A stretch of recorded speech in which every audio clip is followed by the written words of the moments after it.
In this video, we're going to get familiar with the various color correction, color looks, not to mention optical diffusion effects that come with BorisFX Continuum, and how we can use them in an Avid workflow as it comes to color correction. So to start our journey, let's take a look at the color workspace. Now, if you're following along with the exercise files, just open up your Continuum Avid Essentials Training Sequences bin, and you're going to want to double click the 03cc sequence. There are several clips here in the timeline, and let's head over to the color correction workspace. I already have two of my windows up here changed a bit. So one is I'm showing my vector scope here on the left. You can do that from the dropdown. And I'm showing the RGB parade on the right. So we're able to see the color information on this clip, and you can see that there's not a lot of contrast. If you've been using Avid for a while, know that you can easily do primary corrections with ease. So let's take a look at that workflow and see how the BorisFX Continuum effects differentiate from that, or how we can stack effects onto a primary correction workflow with simple secondary corrections. First off, I'm going to use my HSL panel here, and let's just do some automatic adjustments in the shadows and our highlights, or the blacks and the whites. I'm going to click Auto Black to set the Auto Black level. We can see how the RGB parade updated here. And then I'm going to set an Auto White level, followed by a Auto Balance. And you might be able to see how the vector scope shifted a little bit more towards center. And we can see our adjustments easily update. And by the way, we can just toggle the HSL adjustment on and off with this button here to see the before and after of the automatic effects. Now, if I did a primary correction here inside of Avid, keep in mind there's a number of finishing effects, color correction looks, not to mention vignettes and adding grain, that we can do with a few filters. Let's go to the Tools menu, and first of all, bring up our effect palette, which is hidden just right now. And I'm currently in the BCC film style, where you'll find a few different type of color correction look galleries to choose from. One is BCC plus looks, and the other is film stocks, which I absolutely love. Let's select that and option click or alt click and drag it so it's stacked on top of the original color correction effect that we adjusted here in the color workspace. Let's head over into effect mode, and from the BCC plus film stocks effect, hop into the BorisFX Continuum effects editor. Since this is a secondary correction, I want to draw your attention to a few categories of presets that will be helpful for this. One is that we can just choose different black and white film looks to stack on top of our original look of contrast here. We also have motion picture films, which are based on real-world film stocks. So in this case, we can choose from different AGFA or Eastman codec color stocks. I'll choose the AGFA color in this instance.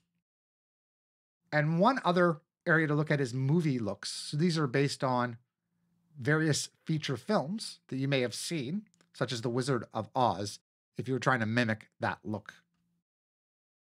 I'll head back to the motion picture films and go back to the AGFA color that I originally selected. And like we've done in the previous videos, let's take a closer look at the properties, and also note that we have a histogram here at the top that we can use to guide us in our color correction process. Now, keep in mind there are certain effects that also allow us views to assist us with the filter that we're currently using. So in this case, at the top of the effect, film response is your curves. So I will just close out that category. Then we have various color correction controls. So in addition to adjusting the shadows, midtones, and highlights, we do have the advantage of also adjusting gamma with sliders to a particular color channel. Where things start to differentiate from what's available to us in Avid Media Composer is in these next categories and groups down here. One is we can apply a filter to our image. So in this case, I'll choose a light lavender, which then gives us a color swatch. And I can now increase the opacity and then also adjust what section of the highlights this specific light lavender affects. So increasing this quite a bit, you'll notice that the actual filter doesn't seep into the highlights as much when I increase that value. I'll lower this just a little bit. Next, we have sharpening of our overall image, and then choosing a radius, not to mention a threshold of where we want the image to be sharper. I'll lower that amount so it's a little bit less intense.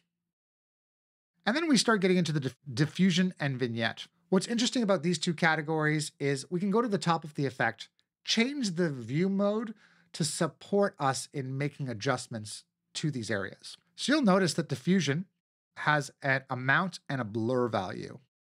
If I adjust the amount, you'll notice that mostly bright pixels in the image, quite a few of them, become blurry based on the blur value here and using the color white.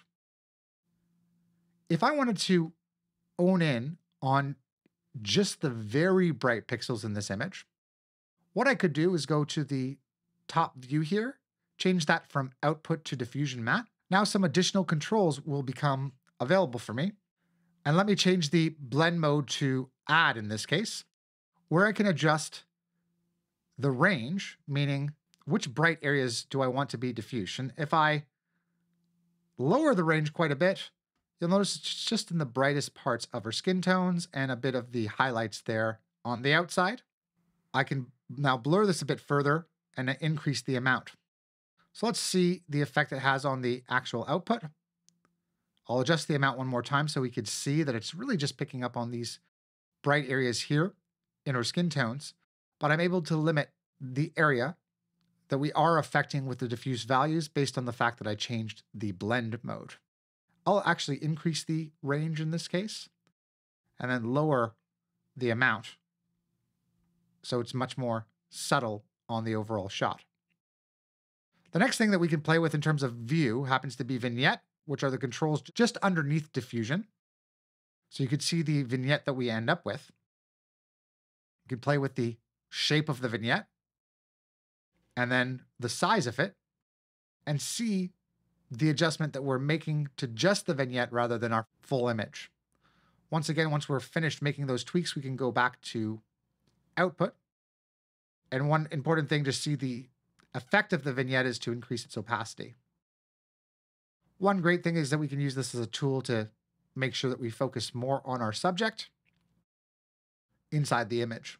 Now, when we chose our preset, grain has automatically been enabled. And it's been set to a monochromatic value based on the film stock. I'll increase the size of the grain so we can see it clearly. This adds to the filmic look if you're trying to create that with some subtle grain over top of your image or composite. Now that I've made tweaks to my film stocks, keep in mind that we can always save out these corrections and then share them with other Avid editors or people even working in other platforms, meaning that we can transfer the color correction effects to a different application altogether, which can be really helpful when it comes to finalizing our color correction. I'll apply that for now. And now we can see the added effect of film stocks in addition to the Avid color correction effect and how they can work together. Now let's go here to the second clip in the timeline. And similar, I'm just going to make some adjustments to the auto black and the auto white values. In fact, if I want to just do that manually, I could adjust the setup and the gain in this case. I think something to note here is that these values, specifically in the HSL, are set when so adjusting the gain, gamma, and the setup. If we wanted to try to own in on a specific luminance value, we would want to either go to curves, but there is something that we can use in our BorisFX Continuum filters that could help with this process. So I want to go over to the effect palette and here find the color and tone category where I'm going to apply BCC plus grade to this clip. So I'm going to option click to add it to the effect stack, head into our effect mode. Now let's hop into the effects editor like we did before. We've got a few different controls here to note. So if you go to the bottom, we have 4 color wheels instead of 3. So we have a master control where we can affect the overall image all at once. And easily, by the way, we can reset any changes we make to the luminance or the color in our image by double clicking. And then there's the individual controls of our shadows, midtones, and highlights. The other parts of this is that we can adjust a very specific shadow, midtone, or highlight region by using the range value that we saw when we were in film stocks and affecting diffusion. The best way to set this up is to change, first of all, your view to whatever region you want to affect. So I'm just going to go to shadows here. I'll close out the master controls for now. The range of shadows is what is controlling which shadows are being affected in the image. I'm going to change it so that it's very specific shadows that are being affected by lowering the range.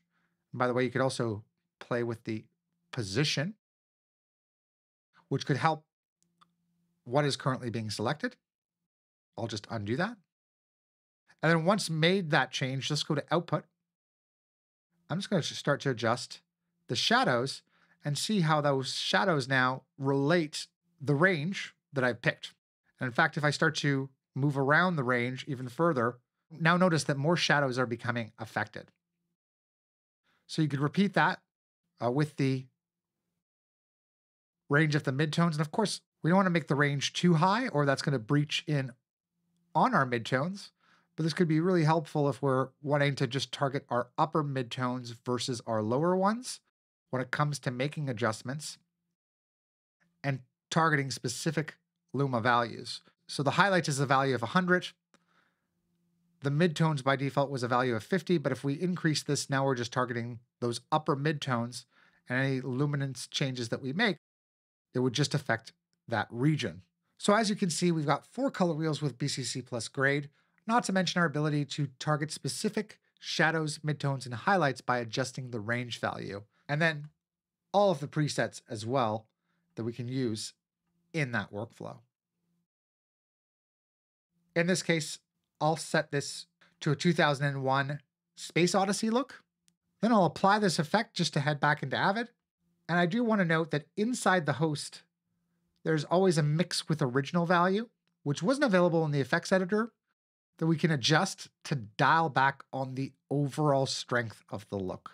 Another advantage to Continuum color correction effects is your ability to limit them to a specific color region using our masking tools. Okay, on this image, I'm going to apply the BCC plus black and white effect, which you're going to find also in the color and tone category.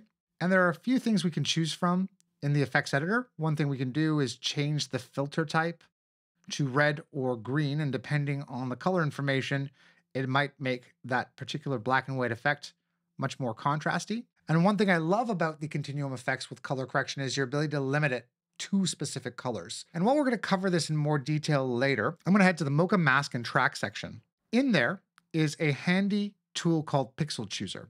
And while it works with Mocha, we can use it by itself as well. So I'm going to turn Pixel Chooser on. And there are 3 categories of it. So one is mask. That's your ability to limit the color correction black and white effect to a shape. So picture a circle in the middle of the screen.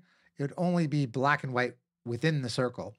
Then we could choose from a gradient. So a gradient going top down or left to right, it's invisible. And where the gradient is strong or a specific color, the black and white effect is at full strength, but when it's at a other color, it's at 0. And last but not least, what we'll be using is matte. So we can use color information again in the shot to limit it to a specific region. I'll start off by choosing the blue channel. And then I'm going to use a matte type to clamp it down to that specific region that I'd like. So let's choose a matte type of threshold. And you'll notice a threshold value which corresponds with that. And as I start to move threshold down, we can see that I'm removing yellows from the image, but I'm not quite getting what I want with blue. So I'll try a different channel. In this case, I'll try red. I can see that by switching it to red and then playing with the threshold here, I can remove most of the yellows in the lady's dress and the skin tones while preserving the blue here, and even soften the actual matte, or in this case, the pixels being chosen, so the end result is a bit softer. And here we've been able to limit that black and white effect so that we just have allowed one color to pop. I want to take a look at one more thing, which is BorisFX's optical diffusion filters, which could just make your images a lot prettier by adding different diffusion filters in front of it.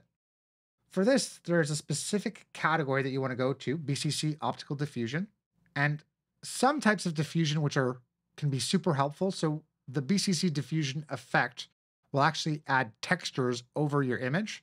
So if we go back to the Lindsay Optics image, which is now black and white, I'll add BCC Diffusion on top of it. I'll option click to add it. And you should see this blurred out texture now over everyone here in the shot. And if I go to my effects mode and inside the BorisFX editor, you'll see several hundreds of textures to choose from that could be overlaid on top of your image and work similarly to how glass might be affected, depending on if there's something just in between our subjects and the lens. So you could choose from these textures and also see them more clearly by changing the view to matte, where we see the texture that is, in fact, on our lens. I'll choose wood fragmented and then output that, then choosing an overall brightness and how much it affects the shot. Going here to the last shot, we have diffusion filters, which will also just brighten the highlights by blurring them. Similarly to what we saw when we adjusted in film stocks, the diffusion properties in there, but saw a much more robust effect. If we're just looking for diffusion at the end of our pipeline, I want to try something like Frost. So I'll try BCC Frost in this case, add it to the clip here, head into the effects editor, and we can see different strengths of frost, both black frost and just regular frost.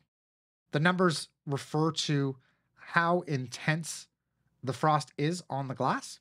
So lower values are going to be much more subtle, and adjusting the smoothing. And once you find something that you like for your subject, simply apply that. Mist and halo also will affect the diffusion in your shot and produce some beautiful looking imagery. And that's how we can use color correction and diffusion effects inside of BorisFX Continuum in our Avid Media Composer workflow. In the next video, we're going to check out how to work with transitions.